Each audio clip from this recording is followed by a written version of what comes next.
அதிமுக பொதுச் செயலாளர் பழனிசாமியின் 71வது பிறந்தநாள் விழாவையொட்டி சேலம் புறநகர் மாவட்டம் சேலம் மேற்கு ஒன்றிய கழகம் சார்பில் அன்னதானம் வழங்கும் நிகழ்ச்சி தளவாய்ப்பட்டி பகுதியில் நடைபெற்றது. சேலம் மேற்கு ஒன்றிய கழக செயலாளர் மெய்யப்பன் தலைமை வகித்தார். முன்னாள் அமைச்சர் செம்மலை துவக்கி வைத்தார். திமுக ஆட்சி குறித்து பாஜக முன்னாள் தலைவர் அண்ணாமலை ஒரு பிடிப்பிடித்து பேசுவது போல் முன்னாள் அமைச்சர் செம்மலை தன் பங்கிற்கு திமுக ஆட்சியை வறுத்தெடுத்தார்.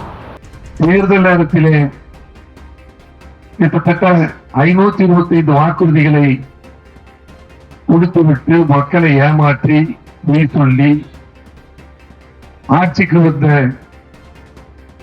இன்றைக்கு முதலமைச்சராக இருக்கிற திரு ஸ்டாலின் அவர்கள் தேர்தல் நெருங்க ஏனோ தெரியவில்லை, அவருக்கு ஒரு பதற்றம் ஏற்பட்டிருக்கிறது. அந்த பதற்றத்தின் காரணமாக மக்களிடம் இன்றைக்கு இருக்கிற ஒரு எதிர்ப்பின் காரணமாக மக்கள் இந்த ஆட்சிக்கு எதிராக கிளம்பிவிட்டார்கள் என்ற அச்சத்தின் காரணமாக ஏதேதோ இன்றைக்கு பேசி வருகிறார்.